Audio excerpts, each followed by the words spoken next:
हरे कृष्ण मित्रों, आज हम बात करेंगे 64 कलाओं से परिपूर्ण कल्कि अवतार के बारे में कि क्यों भगवान कल्कि अवतार लेते हैं। जैसा कि आप हमारी पिछली कुछ वीडियोस में देख चुके हैं कि भगवान श्री कृष्ण के 24 अवतार हैं। इनमें से 10 अवतार प्रमुख हैं। आगे बढ़ने से पहले अगर आप हमारे चैनल पर नए हैं तो आप सब्सक्राइब करके बेल आइकन को दबा दें, जिससे कि हमारी अन्य वीडियोस की नोटिफिकेशन आपको सबसे पहले मिल सके। तो चलिए ज़्यादा देर न करते हुए कल्कि अवतार की बात कर लेते हैं। अगर अब हम कल्कि अवतार की बात करें तो भगवान के कई प्रकार के अवतार होते हैं। कुछ पूर्ण अवतार होते हैं और कुछ अंशावतार। अभी तक अगर पूर्ण अवतार की बात की जाए तो भगवान श्री कृष्ण जी का ही पूर्ण अवतार हुआ है। अन्य या तो अंशावतार हैं या लीलावतार या युगावतार। जब हम यहाँ तक आ ही गए हैं तो यह जान ही लेते हैं कि भगवान कल्कि का कौन सा अवतार होगा।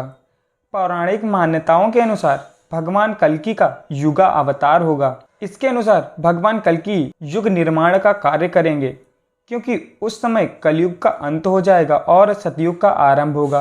अब अगर हम बात करें कल्कि भगवान क्यों अवतार लेंगे तो इसके लिए पूर्ण अवतार भगवान श्री कृष्ण जी ने श्रीमद्भगवत गीता में एक श्लोक कहा है, यदा यदा ही धर्मस्य ग्लानिर्भवति भारतः अभ्युत्थानम धर्मस्य तदात्मानं सृजाम्यहम्। अर्थात जब जब पृथ्वी पर धर्म की हानि होगी तब तब मैं अधर्म के नाश और धर्म की पुनः स्थापना के लिए हर युग में अवतार लेता रहूँगा। तो इस श्लोक से यह बात तो स्पष्ट हो ही जाती है कि भगवान आवश्यकता अनुसार अधर्म के नाश और धर्म के प्रचार प्रसार के लिए आवश्यक कलाओं के साथ हर युग में अवतार लेते रहते हैं। परंतु जब बात कल्कि अवतार की आती है तो आज के समय में लोग यह कहते हुए पाए जाते हैं कि अधर्म बहुत बढ़ गया है और धर्म का नामो निशान नहीं है। इस पर भी भगवान कल्कि का अवतार नहीं हो रहा है। यहाँ तक कि समाज के काफ़ी लोग यह बोलते हुए मिल जाते हैं कि भगवान तो होते ही नहीं हैं, और कुछ अधर्मी पाखंडी लोग तो खुद को भगवान बताने से भी नहीं चूकते। वह स्वयं को कल्कि अवतार बताते हैं। परंतु बात यहीं तक नहीं रुकती। कुछ मूर्ख लोग तो इस पाखंड को सच मानकर उनकी पूजा तक शुरू कर देते हैं। यह एक प्रकार से देखा जाए तो कलयुग का ही प्रभाव है कि सत्य से अधिक लोग झूठ और पाखंड पर विश्वास करते हैं। खैर जो भी हो, अभी भगवान कल्कि के अवतार में काफी समय बचा हुआ है। भगवान कल्कि के अवतार में विलंब का एक और कारण है। आपने लोगों को यह कहते अवश्य सुना होगा कि पाप का घड़ा जब भरेगा तभी फूटेगा। ठीक उसी प्रकार यह नियम कलयुग पर भी लागू होता है।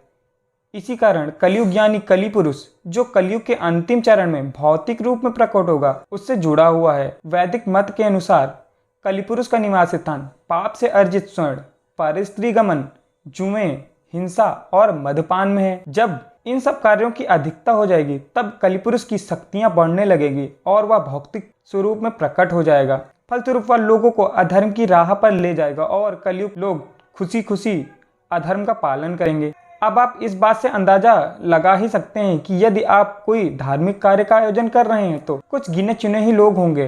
अगर आप शराब भोज आदि का आयोजन करेंगे तो लोग बिना बुलाए आएंगे। इसी प्रकार कलिपुरुष लगभग पूरी पृथ्वी पर धर्म को नष्ट कर देगा। तब भगवान कल्कि अवतार लेंगे और दुष्ट कलियुग का अंत करेंगे और सतयुग की स्थापना करेंगे। सम्मोहन, बुद्धिभ्रष्ट आदि कलाओं से निपुण कलियुग को मारने के लिए भगवान कल्कि को 64 कलाओं से अवतार लेना पड़ेगा और लगभग 64 कलाओं यानी संपूर्ण कलाओं को भगवान कल्कि प्रदर्शित करेंगे।